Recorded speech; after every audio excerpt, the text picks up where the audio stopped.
Versus James Egan Holmes, case number 12CR 1522.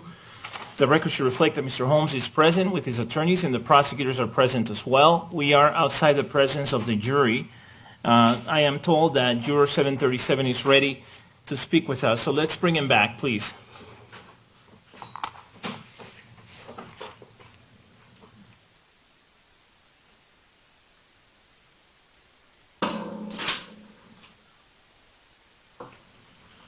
The record should reflect that juror number 737 is back in the courtroom. Did you have enough time to think about the question? I think so. Okay, so what do you think? I think it'd be dishonest to say it wouldn't emotionally affect me at all, my relationship with he and his wife. I do believe I could be impartial in rendering a verdict, but I can't say that there'd be no amount of emotional connection to him. What do you mean when you say emotional connection and at the same time say that you can be impartial, you will be impartial? I think it would be naive to say that, especially hearing his testimony, would feel the same as any of these folks who I don't know personally. I think that's silly. But I do feel like I could still render an impartial verdict, and that my relationship with them wouldn't affect my ability to do that. In terms of assessing their credibility, and when I say their credibility, I'm referring to the credibility of Mr. Espinosa and his wife. Mm-hmm. Do you think you'd be able to do that pursuant to my instructions? I believe so. And do you think you'd be able to do that the same way that you would assess the credibility of any other witness? I believe so. As you sit here, are you confident in your ability to do those things? I am.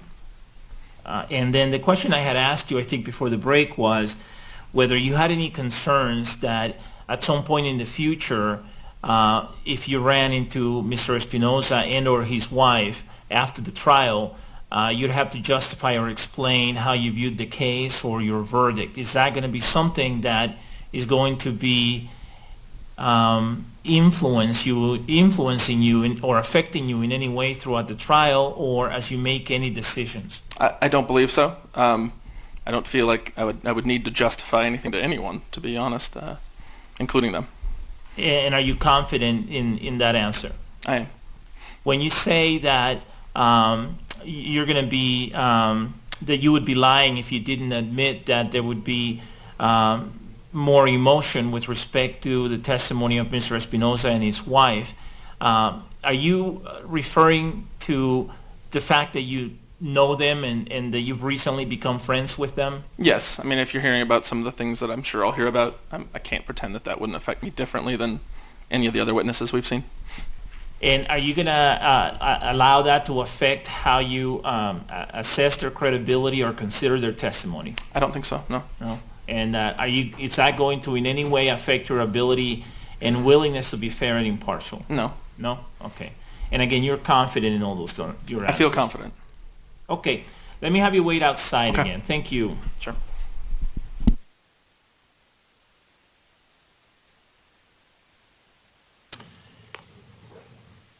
The record should reflect that juror number 737 has exited the courtroom again.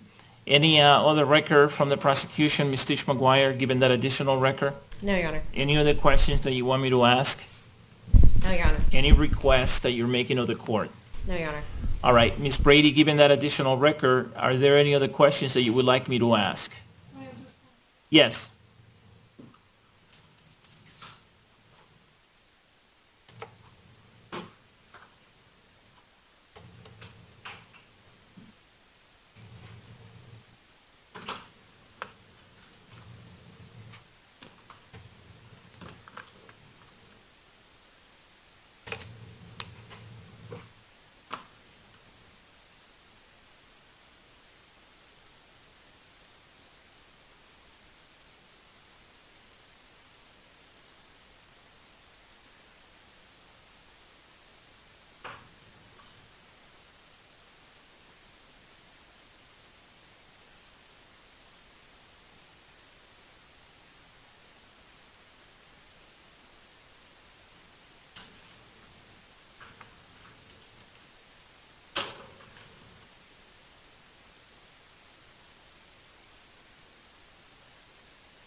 Okay, and no other record that you're asking me to make, correct? Correct.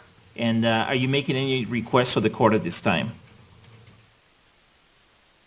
No, sir. All right, thank you. Okay, let's, by the way, for the record, I think juror number 737 was being very honest with me here in the courtroom. I think he's a very thoughtful person. This is what I remember of him when we had individual voir dire. I think he is a very candid person who is thoughtful about his answers, doesn't just give you the first answer that comes to mind or the answer that he thinks you want to hear. He thinks about the question, processes the question, and then gives you as honest an answer as he possibly can. And I think that's why he asked to take some time to answer the last question that I had asked him when he was initially in the courtroom by himself. And I am convinced that after thinking about it, he is comfortable and confident in his ability and willingness to be fair and impartial as a juror in this trial. I'm also comfortable and confident in his ability and willingness to assess the credibility of the Espinosas in the same way that he would any other witness and pursuant to my instructions. He admitted that because of his knowledge of the Espinosas, there will be an emotional connection there. And he said, Judge, I would be lying if I said that there wouldn't be, given my knowledge of them and my friendship with them. But that's not going to affect my decisions in this case. That's not going to affect me in this case. It's not going to affect how I consider their testimony. It's not going to affect my ability and willingness to be fair and impartial. And I believe him when he says that. I believe him 100%. I find him to be very credible. I'm going to bring him back one more time just to make sure that he's not going to be discussing any of this with any of the other jurors. I want to make sure that to emphasize to him that he should not have any further discussions with anyone on the jury. And I also want to make sure that he doesn't have any other contact with the Espinosas at all during the trial. And of course, the people should advise the Espinosas to avoid all contact with this juror throughout the trial. It would be extremely improper for them to have any contact with him. Okay? Let's bring him back, please. Judge, can I say one more thing before Yes. he comes in? I would ask the court to consider speaking to him again after the testimony of the Espinosas and just make sure, check in with him and make sure that he would stick by the same answers having heard their testimony. I think that's a good idea. I will do that. Thank you. Thank you. Let's bring him back, please.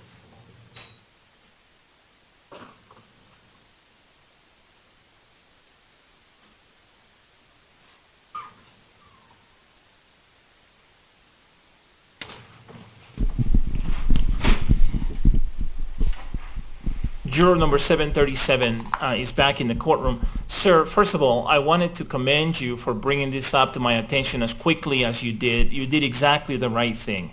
That was the right thing to do. Secondly, I want to emphasize that you cannot discuss any of this with the other jurors.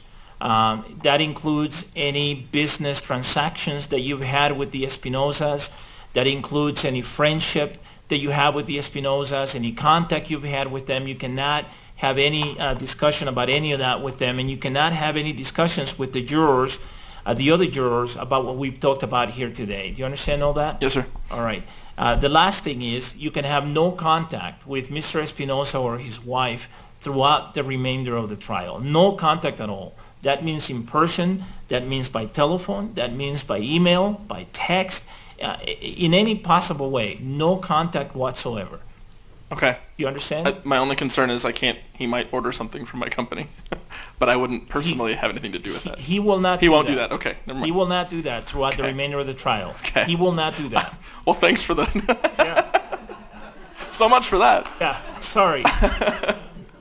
He will not do that. All right? Yeah, absolutely. Okay. And do you have any issues at all with following any of the instructions that I just gave you? No, sir. Great. Thank you very much. I appreciate that.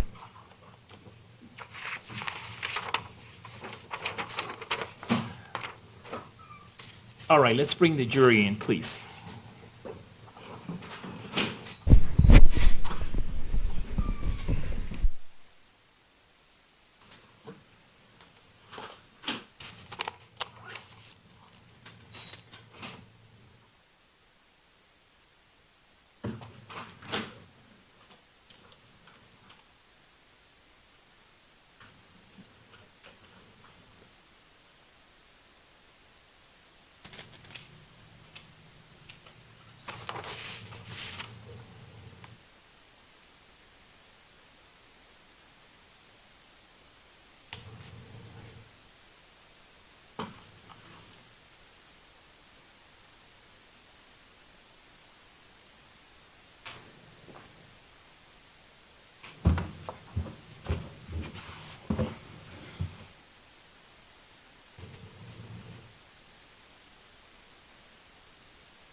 The record should reflect that the jury is back in the courtroom. Please be seated, everyone. Folks, I want to thank you for your patience. I very much appreciate that. Remember that there are times when I need to talk to the lawyers about administrative matters, other times about legal matters, and you should not infer anything from that. Don't read anything into that. I have a job to do, and I'm doing it to the best of my ability. So don't draw any inferences from that. But I very much thank you for how patient you've been. All right, Ms. Tish McGuire, you may proceed with the direct examination of Mr. Espinosa. And Mr. Espinosa, I will remind you that you're still under oath, okay? Yes, sir. All right, go ahead. I believe you had just told a jury about the fact that you were going to see The Dark Knight Rises. Yes, ma'am. Who were you going to the movies with that day? Some of my family. And who are those people's names, if you could state their full name for the record? So I was going with Jackie Archuleta, Karen Gomez, Becky Gomez, and Amy Cook. Did you actually end up going to the movie that night? Yes, ma'am. All right, and where did you meet all of your friends when you got there? We actually went together. In one car? I can't remember if it was one car. There was 5 of us, so. You arrived at the movie theater together? Yes. Yes. And were you able to go right in? We had purchased tickets prior to actually going to the theater. So some of us, some of the party went in and got seats, and then some of us stayed behind and got concessions and stuff. Where were you able to all find seats together? So it was higher up in the movie theater, if you're facing the screen, kind of on the right-hand side. Connor, if I may approach the witness with what's been marked as People's Exhibit 1123. Yes. Do you recognize this document? Yes, ma'am. Right, what is that? It's a layout of the seats in the theater with a indication as to where we were sitting. Do you recall who drew that diagram? I did. All right, and does it fairly and accurately represent where you believe your group of friends were sitting the night of July 19th, 2012 into July 20th of 2012? Yes, ma'am. All right, Your Honor, at this time I would move for the admission of People's Exhibit 1123. Any objection? No. Without objection, Exhibit P-TR-1123 is admitted and may be published. Thank you, Your Honor. If I could please have 1123. All right, and Mr. Espinosa, there is a microphone next to you on that ledge. If you could turn that on, please. And there is a stick behind you. If you could please point out for the jury where you were seated that night, if you could tell them the order of your family that evening. So we were seated approximately in the seated area. I don't remember exactly what row it was. But this is my cousin Rebecca, Jackie, myself, Amy, and Karen. All right, and could you tell the jury where you entered the theater that night? We came in through this entryway here from the concession area. And can you tell the jury where you ended up exiting the theater? We exited out this emergency exit to our back left. All right, thank you very much. You can take a seat.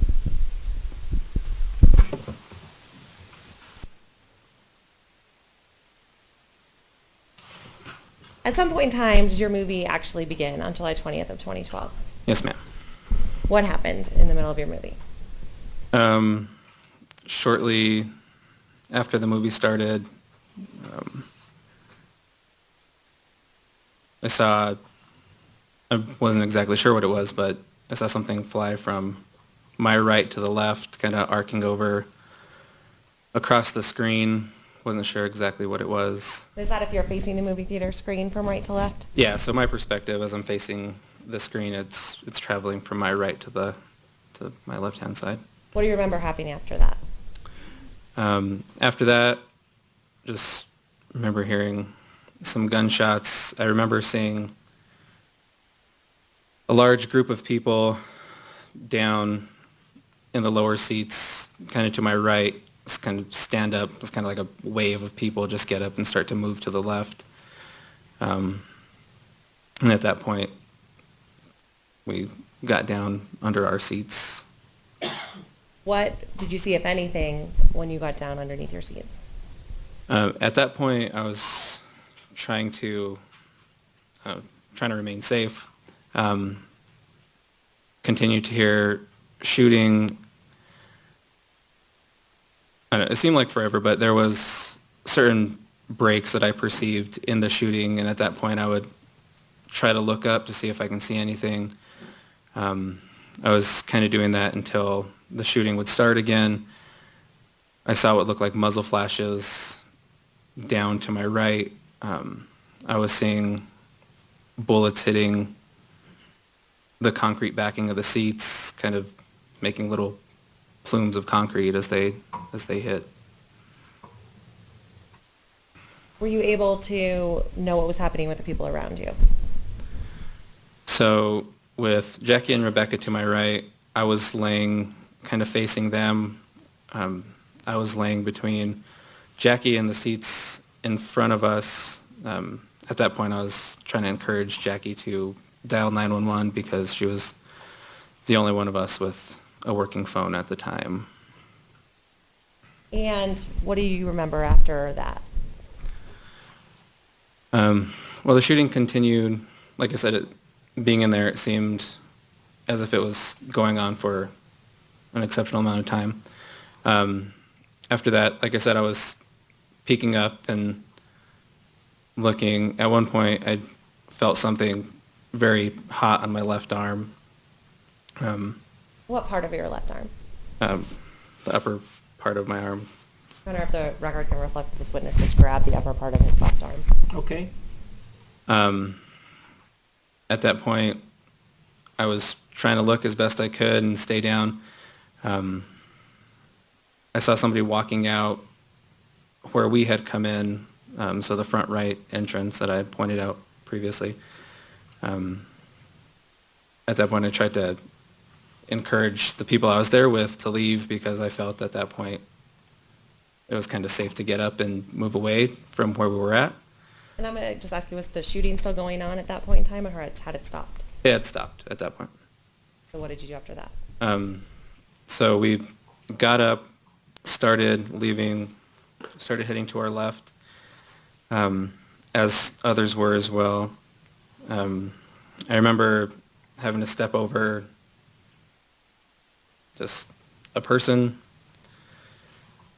It was just an incredible amount of blood. We continued moving towards the exit. At that point, there was a lot of people kind of trying to get through the door. And we proceeded to there was an awning that looks over the concession area and stairs that came down. We were trying to come down those stairs. So as we were leaving, I remember being very close to Jackie and running down the stairs. We heard a couple more shots fired. We weren't sure where they were coming from, where it was safe to kind of go, or if there was going to be large amounts of shooting again. So we kind of crouched down on the stairs and assessed the situation for a minute before proceeding out of the building. Did the shooting stop eventually again that you heard when you were on those stairs? It did, yeah. What did you do at that time? So at that time we left the building and we couldn't remember where we parked. So we were running through the parking lot, trying to figure out where the car was, just trying to get somewhere safe. And as we were running through the parking lot, we finally found the car.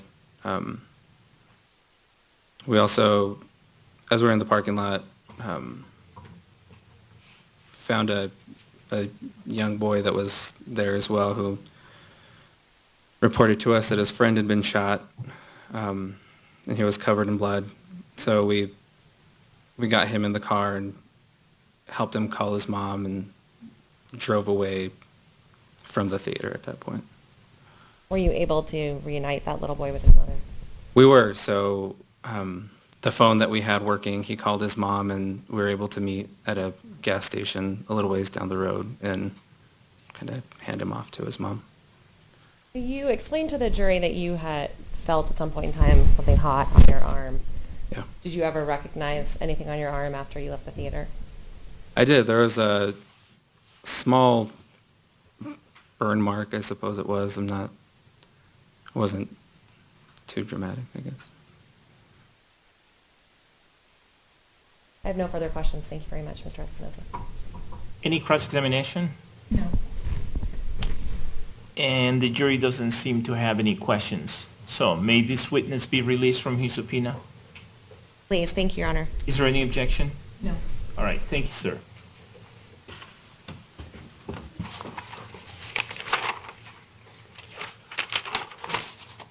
Call your next witness, please.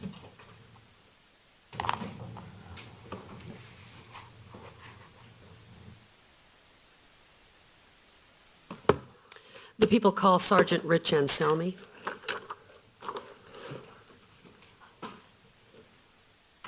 Judge, may we approach the bench very briefly? Yes.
Okay.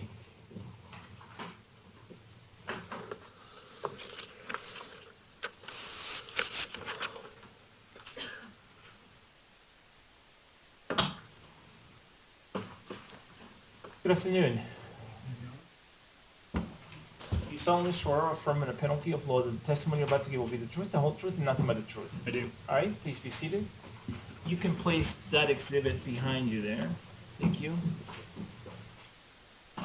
Please tell us your full name and spell your first and last names. My full name is Richard Anselmi.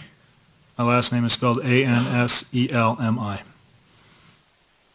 Ms. Pearson, you may proceed. Sergeant Anselmi, where do you work?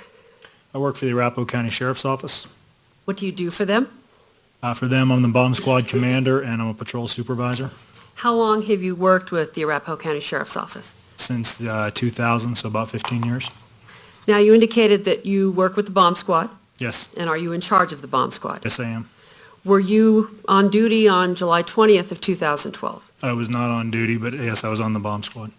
On that day, were you asked to respond to the Century 16 Theater? Yes, I did. Just shortly after 1 a.m. in the morning, I received a call at home from a lieutenant with Aurora PD, and he told me that they had a active shooter type situation with a lot of casualties and that they needed us to respond to the Century 16 Theater, that they had the suspect's vehicle, which they believe could be booby-trapped, and some other suspicious items in the area. And they asked you to come and look at all of those? Yes, they did. Now, to be on the bomb squad, do you have specialized training? Yes, we do. What kind of training have you had to be on the bomb squad? So to be on the bomb squad, you have to go through a 6-week course, which is called the Hazardous Devices School, which is run by the FBI at Redstone Arsenal in Alabama. Have the other members of the bomb squad gone through that same school? Yes. So when you were notified by the lieutenant about that, did you activate the bomb squad? Yes, I did. I called everybody. Did you also notify any other agencies? Yes, I did. I notified one of the special agent bomb technicians with the FBI. Were any other bomb squads from any other areas in the metro area also asked to respond? Yes, they were. Adams County was also asked to respond, I believe from somebody from Aurora, not from me. What time did you get to the scene, to the Century 16 Theater? I got there 20 to 30 minutes after I received the call, so sometime between 1:30 and 1:40. At the time that you got there, what was going on outside the theater?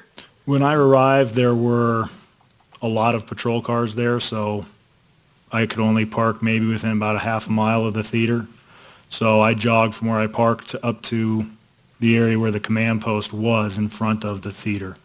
As I was jogging up there, I could see witnesses and possibly victims, I don't know, people loading onto RTD buses close to the command post.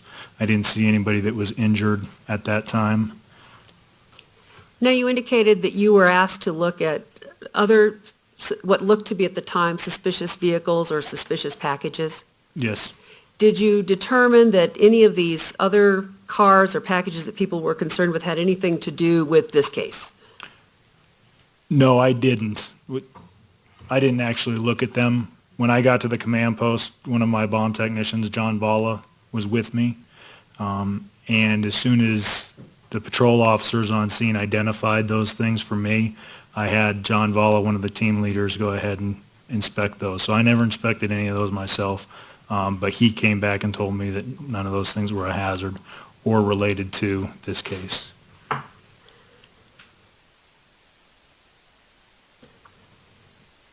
Were you asked to have the bomb squad do a search of the defendant's car that was behind the theater?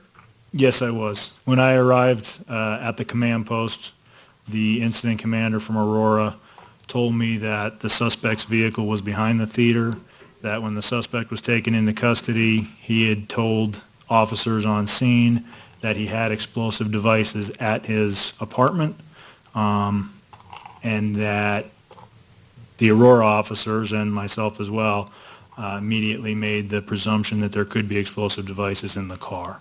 So the incident commander asked us to investigate that, and so I went around and to the back side of the theater, one of the sergeants on perimeter from Aurora pointed the suspect's vehicle out to me, and so then I started moving around that vehicle to get a good look at it, so I knew what was around it. Not closely around it, probably within 150 to 200 feet of the vehicle, because I wanted to know exactly where to bring my next team in to inspect that vehicle.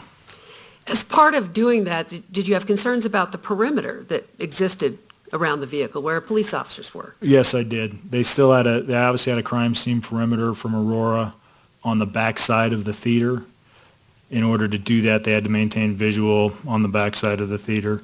Some of the officers on that perimeter were in direct line of sight of the vehicle, and so I had to move them to safer locations where they could still see the back side of the theater to make sure nobody was approaching, nobody was getting within their perimeter, but they were out of direct line of sight of the suspect's vehicle. Do you have a bomb truck that comes when the bomb squad responds? Yes, we do. We have a couple bomb trucks, but one of them is our primary response vehicle, and that one came that night. When the bomb truck came and the rest of the bomb squad arrived, did they handle the search of the defendant's vehicle behind the theater? Yes, after myself and Vala arrived on scene, the next bomb tech on scene was investigator Craig Clark. He is also one of my team leaders, and so I put him in charge. I met up with him, showed him where the suspect's vehicle was, and I told him that his task was going to be to clear that vehicle as the bomb truck and more bomb techs arrived on scene. Did you do other things then outside of dealing with the car that night at the theater? I did, yes. So the other things that I was involved in primarily was making sure the scene was safe as far as the other hazardous or suspicious items, cars, vehicles on scene. So I communicated with the command post. I had two team leaders, like I said, Vala and Clark. Vala was working on the front side and the inside of the theater, and Clark was working on the car on the back side. So I coordinated with the command post, giving tasks to those team leaders as we identified them.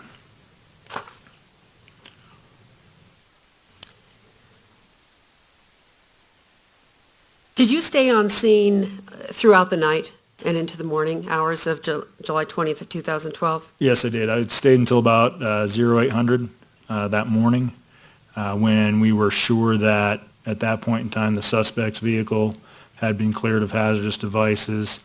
Everything else had been cleared of hazardous devices inside the theater and outside, except for the actual victims that were still inside the theater.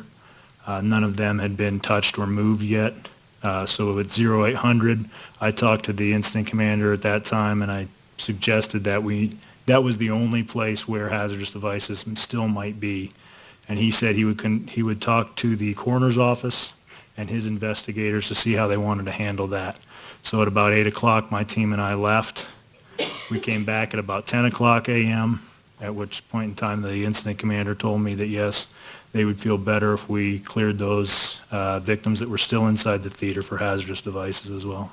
When you say clear the victims for hazardous devices, what do you mean? Well, we had received information that the suspect had thrown something inside the theater. The suspect had also been inside the theater prior to leaving and coming back in with his weapons. So we didn't know if he had left something inside the theater, if he had thrown something inside the theater that had not exploded yet. John Vala had gone through with one of the tactical teams and checked the theater everywhere he could except for the immediate area right around the victims that were still there. So the only place in the theater that hazardous devices could still be were at those victims. So we devised a plan with the incident command that they would go ahead and videotape, do their scene documentation, and then we would go in and check each of those victims to make sure that there weren't any hazardous devices before the coroner's office and the investigators came in and did what they needed to do.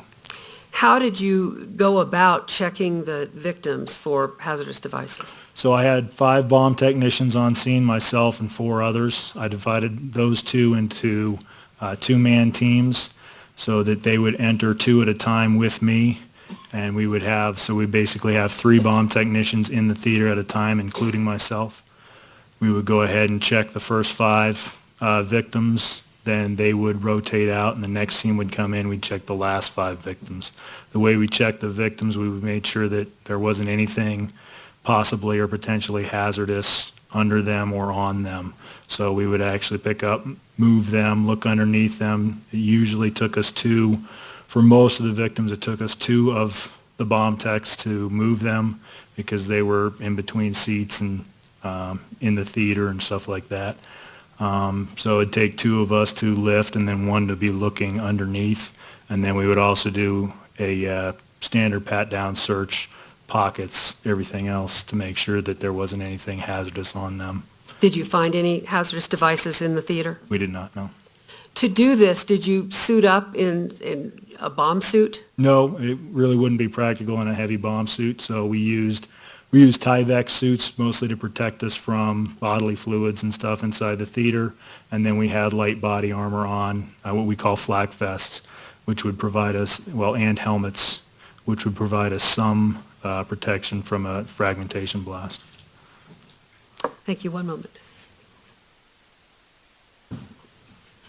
Just-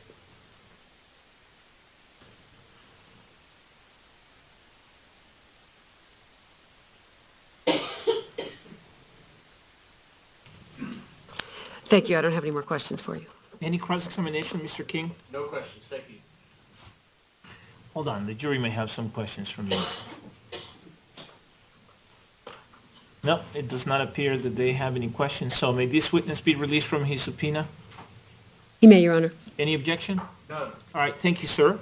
Call your next witness, please.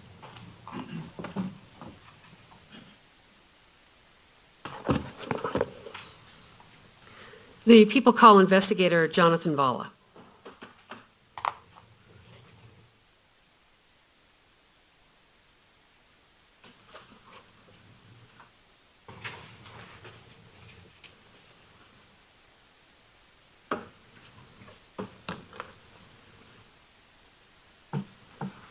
Good afternoon. Do you solemnly swear or affirm under penalty of law that the testimony you're about to give will be the truth, the whole truth, and nothing but the truth? Yes, Your Honor. Please be seated. Thank you. Could you please tell us your full name and spell your first and last names? It's Jonathan Valla, Jonathan. My last name is Valla. It's V as in Victor, Aala. Ms. Pearson, you may proceed with your direct examination. Investigator Valla, where do you work? For the Arapahoe County Sheriff's Office. What do you do for them? I'm an investigator and a bomb squad team leader. How long have you been on the bomb squad? A little over 16 years. Were you on duty on July 20th of 2012? I was not. Were you contacted that day? Yes, I was on call and contacted by dispatch. What were you advised? I was advised that Aurora Police Department was requesting the bomb squad to respond to the movie theater at the Aurora Mall. Did you get any other information beyond that? Just that there was a shooting. What did you do when you got that information? I started trying to determine what kind of assets I needed, who I needed to call, and as I was doing that, I received a call from Sergeant Nseli. When you say assets, what do you mean? How many bomb technicians I need to respond, what kind of equipment I need to bring with to the scene. Did you contact other bomb technicians? No, I was getting ready to when Sergeant Nseli called and advised a little bit further of he had received a call from Aurora directly, and so he was calling me to let me know the information he had received. Did you respond to the Century 16 Theater? Yes, I did.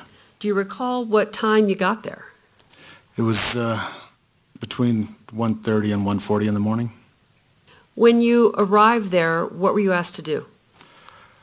When I arrived on scene, I had to park some distance away, and I got my gear together and was working my way towards the command post, and I was contacted by a couple of different agency police officers advising that there was some suspicious vehicles sitting in front of, or on the west side, the main side of the theater, that they were suspicious. How did they recognize you as having something to do with the bomb squad? On my tactical vest, it says EOD for explosive ordnance disposal. And that was a signal to other police officers that you would be a person to contact about something they thought that was suspicious? Correct. Did you, at that point, look at some other vehicles?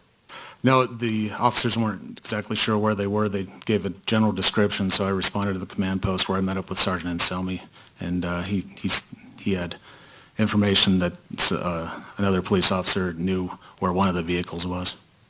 Fair to say there was a lot of people being overly concerned about everything that looked even remotely suspicious at the theater. Yes. When you looked at these other vehicles, did they have anything at all to do with this case?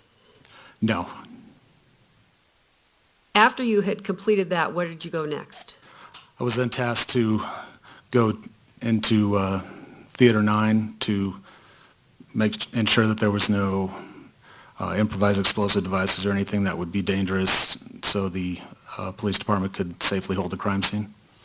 How did you conduct that process? Myself and a couple of Aurora police sergeants, we entered through the main doors in the front of the theater and then went to Theater 9. As we were entering, we went to the hallway to the right and worked our way down that hall, and basically started on that side of the theater and I started working my way systematically up the stairs behind me and working my way around the top while looking down the aisles, checking for anything suspicious, anything that may be dangerous, the police officers on scene, and working my way down to the bottom area. Were there a lot of people's purses or packages or backpacks in the theater? Yeah, there was bags, there was, purses. I recall seeing, I thought it was a diaper bag, but just there was a lot of debris, shoes. Were you looking into bags at that time, looking for things? I'm going to object at this point. This is cumulative to Sergeant Anselmi's testimony. Ms. Pearson? Your Honor, it's a little more detailed than what Sergeant Anselmi was able to provide. Okay, overruled. Were you looking into the bags that were in the theater? The bigger bags that possibly could hold something more significant or dangerous to the officers on scene, I was checking to make sure that they were safe. At the time when you were in the theater, was there gas still present in the theater? No, I could smell some kind of odor, but I couldn't quite place it at the time. Was it noisy? No.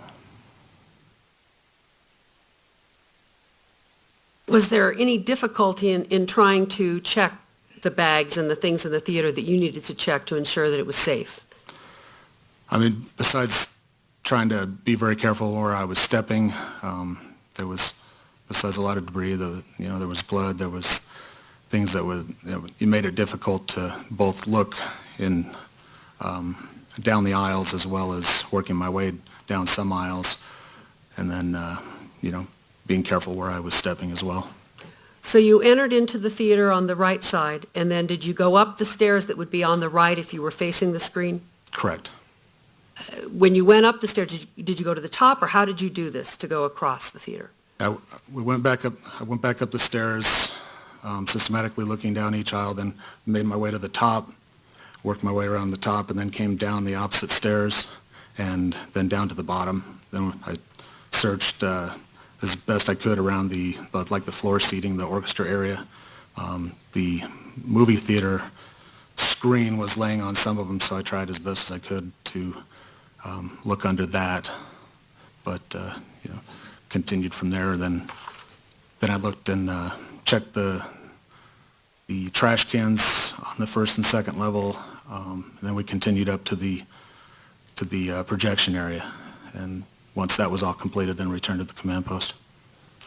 During the time that you were checking in the theater and in the trash cans and in the projection area, did you find any other explosive devices or anything that was of concern to you as a bomb squad member? I did not.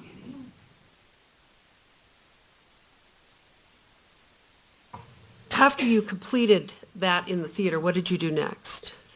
There was one other incident that was called in that was suspicious, that quickly cleared that, and then returned back to the command post, where we then started to organize an explosive detection canine search of the remaining 15 theaters. How did you go about doing that? Myself and Deputy J.J. Smith, we went briefly into the main lobby of the theater, where I found a map for a site map, basically, that I took off the wall and brought it back to the command post, and there we made assignments for what explosive detection canine was to take, what area they were assigned. When you're talking about an explosive detection canine, what is that involved? Is there a person with a dog? Yes, it's a... Excuse me, I'm going to object to relevance to this line of questioning as well as 403. Overruled. Does that involve a person and a dog? Yes, it's the handler and the certified canine. Your Honor, may I approach the witness? Yes. I'm going to approach you with what has been marked as People's Exhibit 638. Which I've already shown to the defense counsel. Do you recognize this? Yes. And how do you recognize it? It looks like the map I took off the wall in the theater. Is there writing that was added to the map that was not on it when you first grabbed it off the wall? Yes, we put the initials of the canine handlers and the areas they were to search. And is it otherwise in the same condition as when you saw it on July 20th, 2012? It looks that way. Your Honor, I'd move for admittance of People's Exhibit 638. Any objection? Yes, Your Honor. I maintain the same objection to relevance in 403. Any response? Your Honor, this is actually a map of the entire theater, which gives the jury... Go to the microphone, please.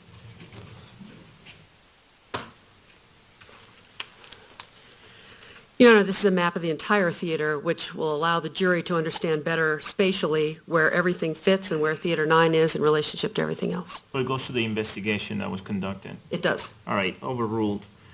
The exhibit is admitted. This is P-TR-638, and it may be published.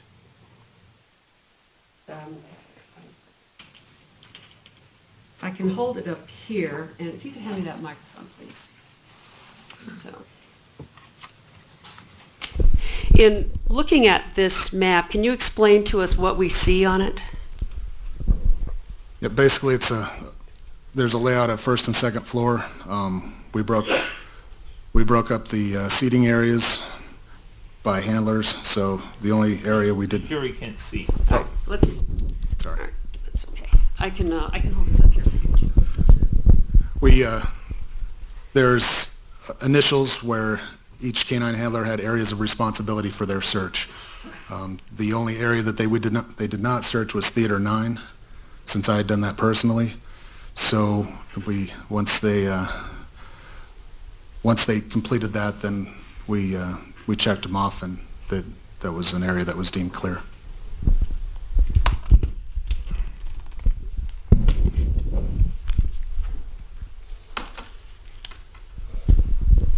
Your Honor, if the district attorney is finished with that exhibit, I would ask that it be put in the exhibit pile as opposed to left in the middle of the courtroom. Ms. Pearson?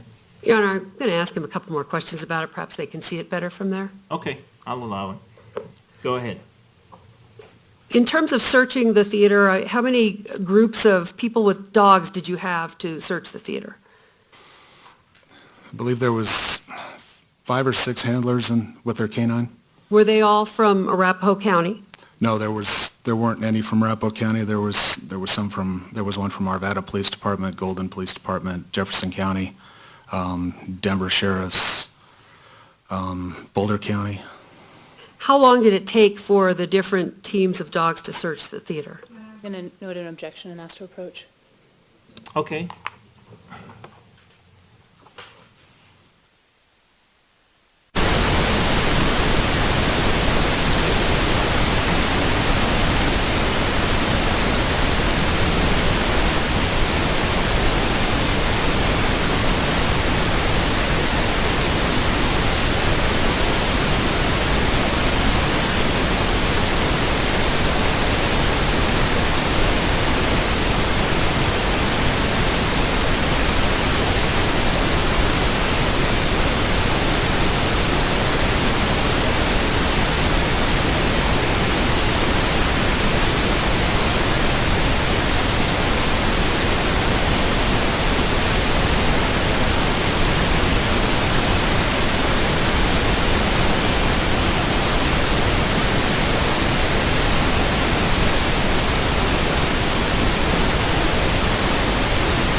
The objection is overruled. Ms. Pearson? Investigator Vala, I think I was asking you how long it took the various teams with an officer and a dog to search the rest of the theaters. I believe it was somewhere in the area of 30 minutes or so.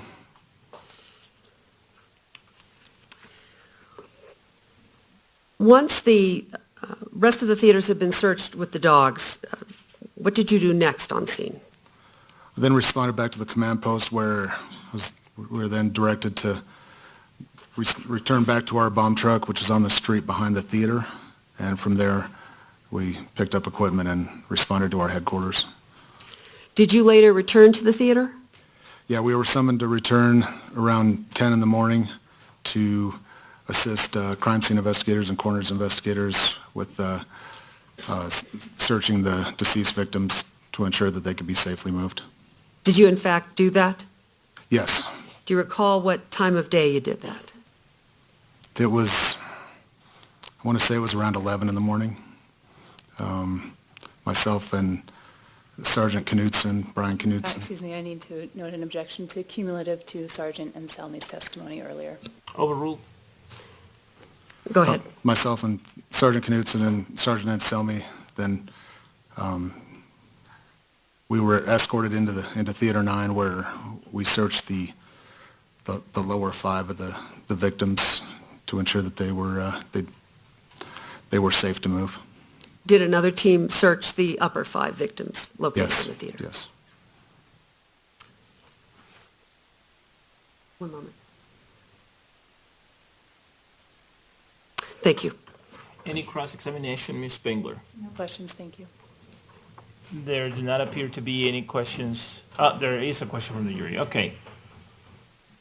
Thank you, and that's the way to do it. Just flag me down, flag it down. If you have a question and I'm about to release someone, just raise your hand and let me know. Thank you.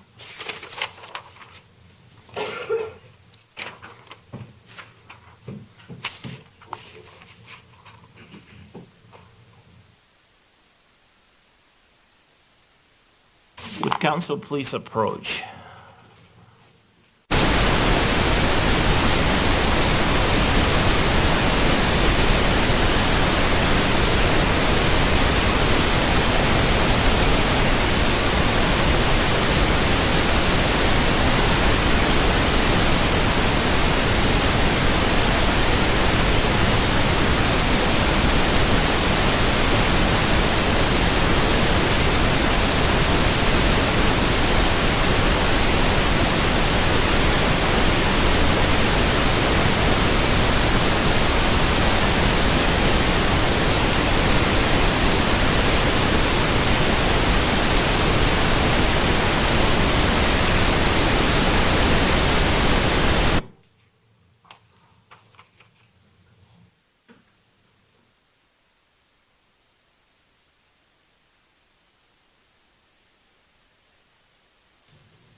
Sir, the jury has submitted some questions that, based on the rules of evidence and other applicable rules of law, I find are appropriate, and so I am going to ask those questions now. The first question is, were you informed of the object or of an object being thrown into the theater? Yes, I was. The second question is, did you find the object during your search? I did not. And the third question is, if so, what did you do with it? But since you did not find it, you don't have to answer that. Any follow-up questions from the people, Ms. Pearson? No, Your Honor. Any follow-up questions from you, Ms. Spengler? No, thank you. All right, may this witness be released from his subpoena? He may. Is there any objection? No. All right, thank you, sir. Thank you, Your Honor.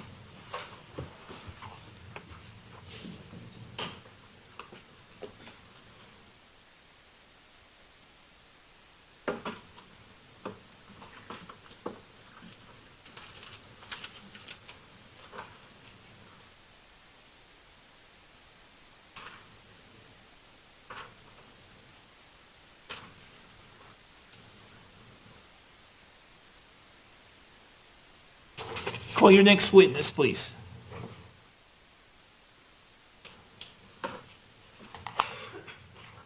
Your Honor, the people called Caitlin Pedicord.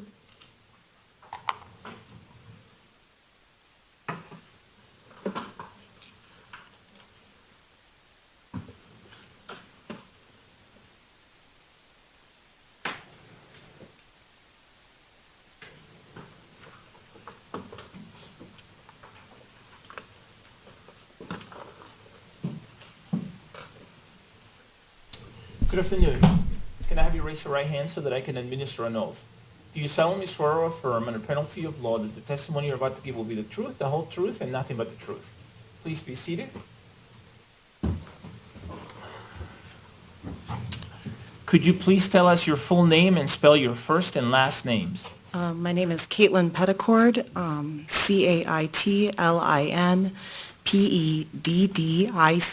Peddicord.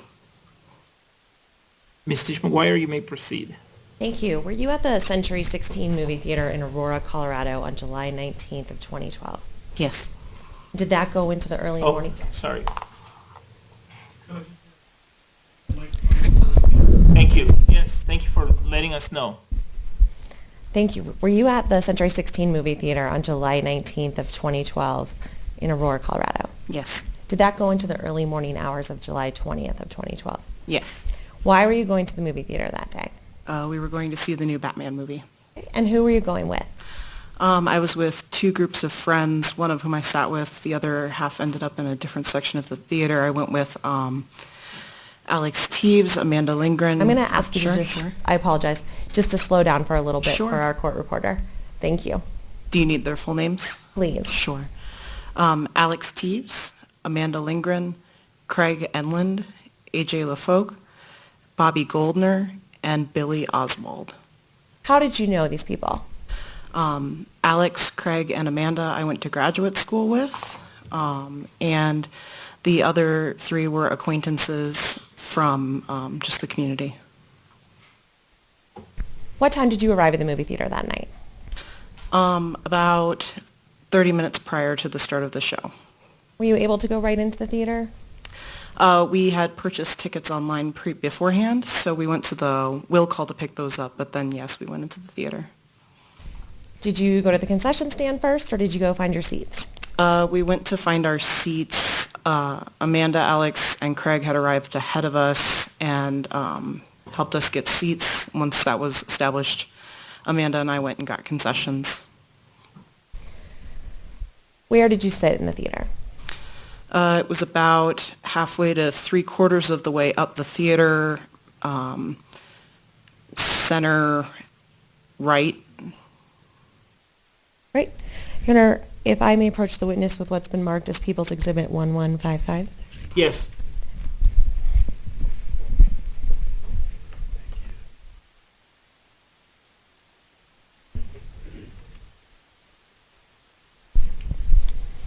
All right. Do you recognize that document? Yes. What is that? This is a diagram of the theater seating, and marked are where the two groups of my friends were seated. Did you fill out that diagram? Yes. Does it fairly and accurately represent where you were seated in the theater and what you remember from the theater on July 20th of 2012? Yes.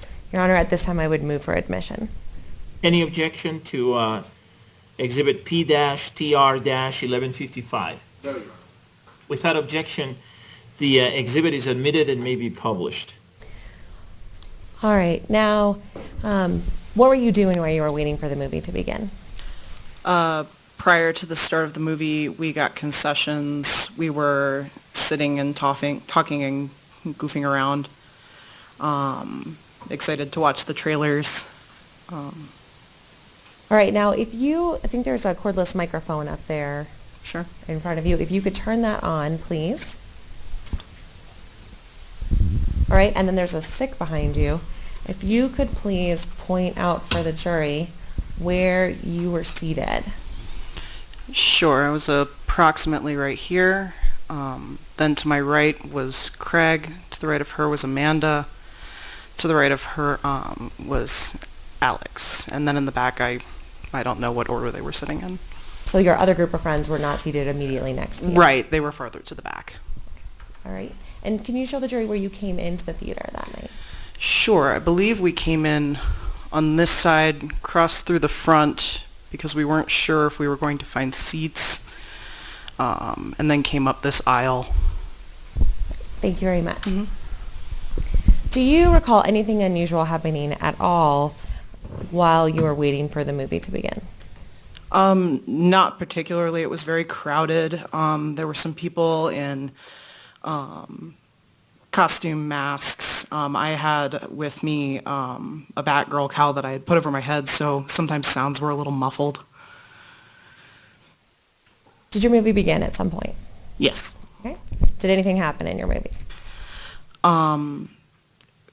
Shortly, there was about maybe 15 minutes of the movie that went by. We saw a scene that took place in the manor, and then shortly after that, there was a canister that went over from bottom house right to the left, over the first row of seats. And what do you remember happening after that? I remember people snickering, thinking that maybe it was a stink bomb. Nobody really knew. And then from the lower right-hand portion of the theater, the originating point of the canister, there was a loud crack, and then there was a second one, and upon that second one, I was knocked to the ground by another person, landing on my hands and knees. Do you know what other person you were knocked to the ground by? I'm not entirely sure. I believe it was Craig. And can you describe how you were knocked to the ground? Like, did they pull you to the ground, or what happened? So I was kind of torqued to the side and then just kind of shoved forward, and I heard "get down," and landed on my knees first, kind of stunned for a moment on my hands and knees. What do you remember happening after that? There were another series of gunshots that I now registered as gunshots because between the seats I could see people fleeing, and obviously, just it started to process that that's what that was. There was one that went just to my right, over the seats, and I flattened myself as flat as I could to the ground. Now, are you able to see what's happening with Craig and Amanda and Alex at this point? No, I was facing to the left of the group. I was, the most I could see really was slightly between the seats, and directly down the aisle I could see people going up the stairs. I didn't want to move too much. What do you remember after that? I remember more gunshots every few seconds. The projector room glass shattered. And I remember thinking I might get glass in my hands by being on the floor. And then I heard a very loud crack, which sounded almost like a seat had exploded upon impact. And then at that time I heard Amanda scream Alex's name. What do you remember after that?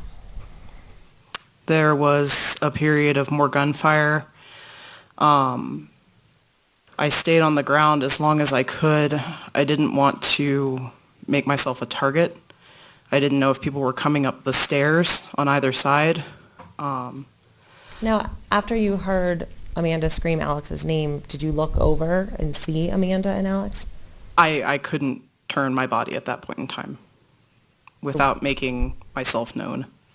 So you weren't able to see what was going on with Craig, Amanda, or Alex at that point in time? No. Okay. What do you remember after that? There was a period of a lack of gunfire, and at that time I counted slowly to 5 Mississippi to give myself enough realization that time had passed. And then I slowly went into a crawl, and then when I continued to not hear gunfire, into a run towards the end of the aisle. What happened when you got into that run? I saw more people coming up the left side of the theater towards the emergency exit. joined the crowd up into the emergency exit and back down a series of stairs and directly out the front doors of the theater. At any point in time, did you realize if you had been injured?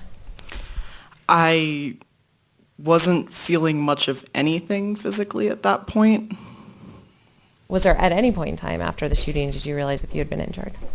In the days after, I realized that I had bruises on my legs, on my thighs, on my knees, some scratches on my hands, but nothing that would necessitate having gone to an emergency room. What happened when you got outside the theater? As I got through the front glass doors, I realized that I was no longer with my group. But I ran to directly left out of the doors, through the parking lot, about halfway down the parking lot, ducked behind a car, and waited. Were you able to meet up with your friends Craig, Amanda, and Alex? I waited for several minutes behind a car. There were groups of people that passed me that were getting into their cars and leaving, but everyone looked calmer than I felt. So I looked over the top of one of the cars, saw that people were gathering outside of the theater, and approached. And at that time, I began calling out my friends' names one by one until I was approached by Craig. What did you observe when you saw Craig? When I saw him, he was wearing a light-colored shirt, and it was splattered red with blood. He looked very dazed. And I saw a couple paces behind him was Amanda. She also looked dazed. I asked him where Alex was, and he shook his head. Shook his head yes, shook his head no? Shook his head no, and then looked at the ground. What did you take that to mean at the time? I took it to mean he was either seriously injured or dead. Did Craig have to seek medical attention that night? He did. He had marks on his face and on his arm. And when the ambulances arrived and they were asking if people needed medical attention, we got him on one of those, and he was taken to an ER at that time. Were you able to see Amanda at that time? Yes. And what did you observe about Amanda? Asked and answered. Hold on.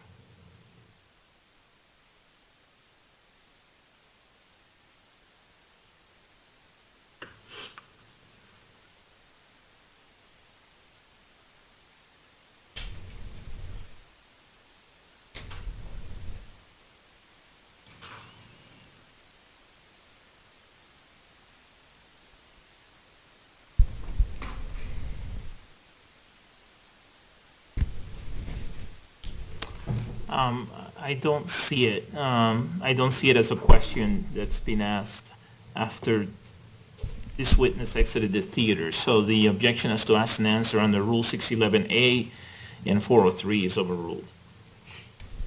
What did you observe about Amanda when you saw Amanda? She looked very shaken up. She wasn't talking much. Her hands were shaking.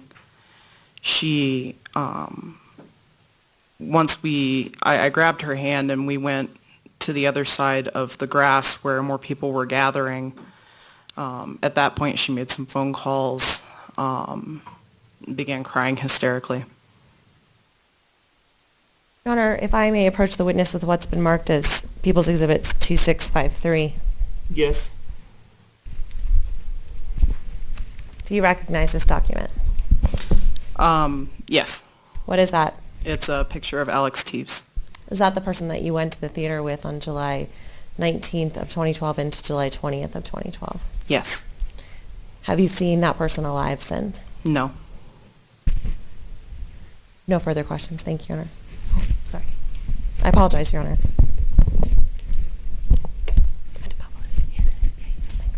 At this time, I would move for the admission of People's Exhibit 2653. Any objection? That object is irrelevant at this point. Can I see that real quick, please?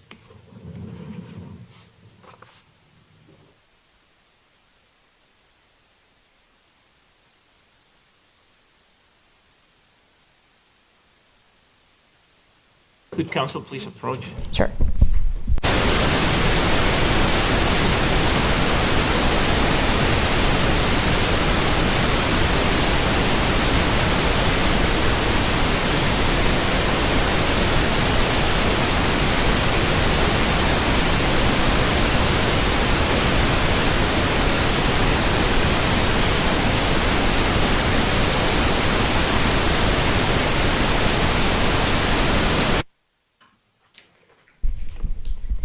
The objection is overruled pursuant to Rules 401 and 402. Your Honor, at this time I would ask to publish People's Exhibit 2653. Yes, People's Exhibit P-TR-2653 has been admitted and may be published. Could you describe for the jury who this is? That is Alex Teves. All right, no further questions. Thank you, Your Honor. Mr. King, do you have any cross-examination? I do not, thank you. And the jury does not appear to have any questions. So may this witness be released from her subpoena. Yes, thank you, Your Honor. Objection? No. All right, thank you, ma'am.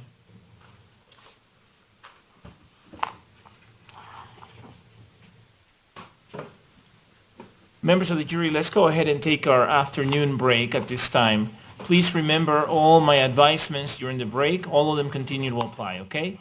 Enjoy the break, and I'll see you back here in about 20 minutes. Thank you. Reflect that the jury has exited the courtroom. Everyone may be seated.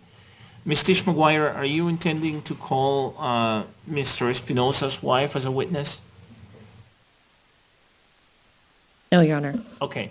So what I'll do then is after the break, I'll bring in juror number 737 and follow up with him pursuant to Ms. Brady's request, okay? And Your Honor, could we just have one more joint request, both from the defense and the people, that we also remind the juror to ask his wife to have no contact with the Espinosas as well, and I'll make sure that the Espinosas know that as well. I will do that, and I want to make sure that you instruct both Mr. Espinosa and his wife that they're to have no contact at all with this juror, and that they're to make no purchases, they're to do no transactions with this juror, none at all. And if there's an order that has been placed, they can't do anything about it. They got to leave it alone. There has to be no contact at all. Do you understand? Your Honor, and just for the record, I've already informed them of all of those things, and I will do so again tonight. Great, thank you. I appreciate that. All right, I will follow up with juror number 737 after the break. Okay, enjoy the break, everyone. The court will be in recess. Yeah.